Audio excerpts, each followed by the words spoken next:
sommes de retour sur Direct Investisseur et nous retrouvons en duplex Benoît Rousseau, qui est trader et fondateur du site Andlil. Bonjour Benoît. Rebonjour même. Bonjour à vous. Je vous dis rebonjour parce qu'on s'était vu tout à l'heure, nous étions ensemble tout à l'heure sur Direct Marché à 8h35 et vous nous donniez la tendance sur le CAC en analysant justement le CAC 40 futur et vous nous disiez prudence, prudence vu qu'on a bien progressé depuis plusieurs séances, depuis le début de l'année et que rien ne semble arrêter le CAC mais on arrive près d'un niveau important, c'est-à-dire les 5250 points. Eh bien, c'est ce qui se passe un peu ce matin. C'est vrai qu'on est un petit peu, pas encore en grande tendance. On reste près des cours d'ouverture sur les 5236 points depuis maintenant 1h30.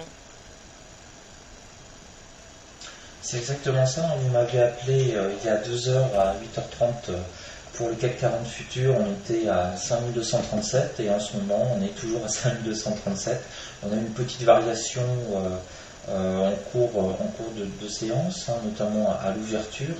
Là, si on regarde le graphique, on a ouvert justement sur cette zone du point de pivot journalier.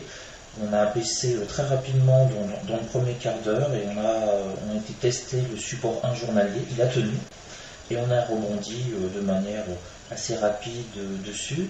On n'a pas été retesté cette fameuse zone 5250 qui est la prochaine résistance forte, symbolique, très très importante.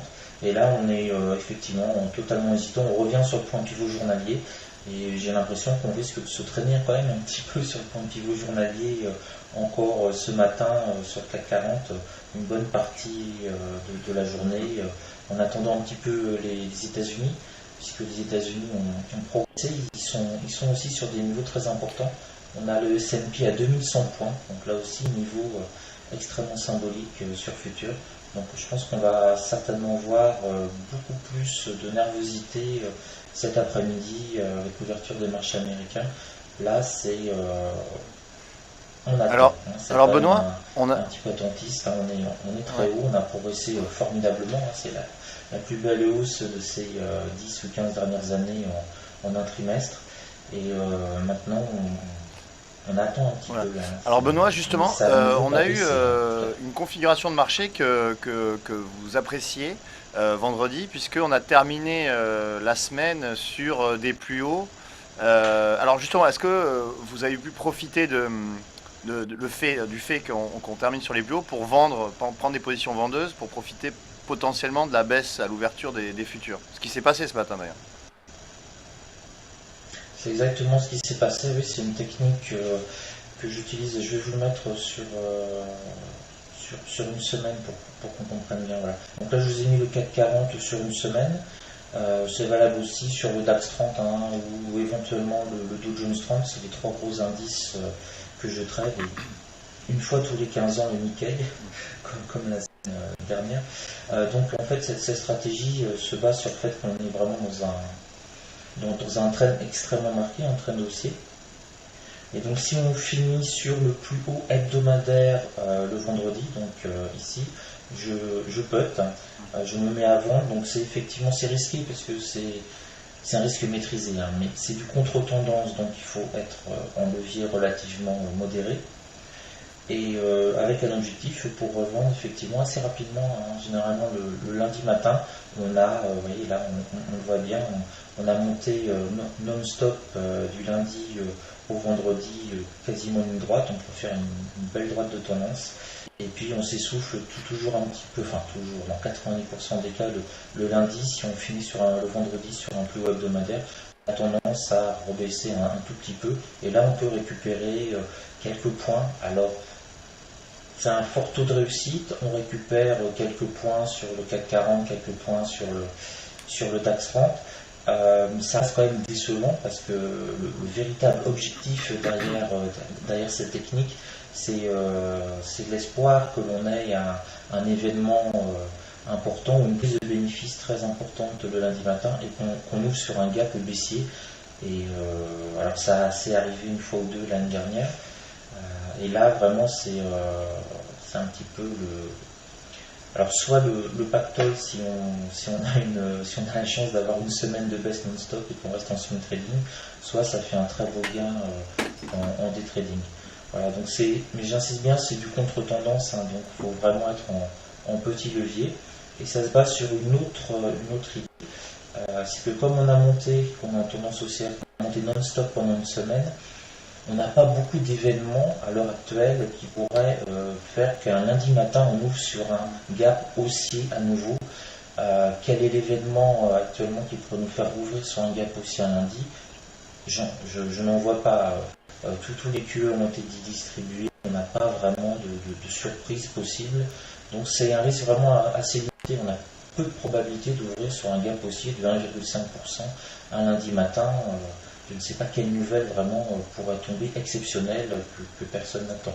Par contre, ouvrir un lundi matin avec une baisse de -1, -2, -3%, ce que j'espère à chaque fois que j'ai une position vendeuse le vendredi soir, ça peut arriver.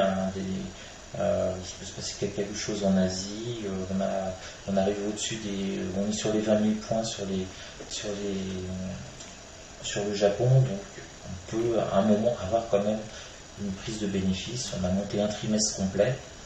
Je ne pense pas qu'on va encore remonter 2 ou 3 trimestres non-stop, sinon on va faire 100% cette année sur CAC 40, on va le retrouver à 8000 points, si on continue comme ça.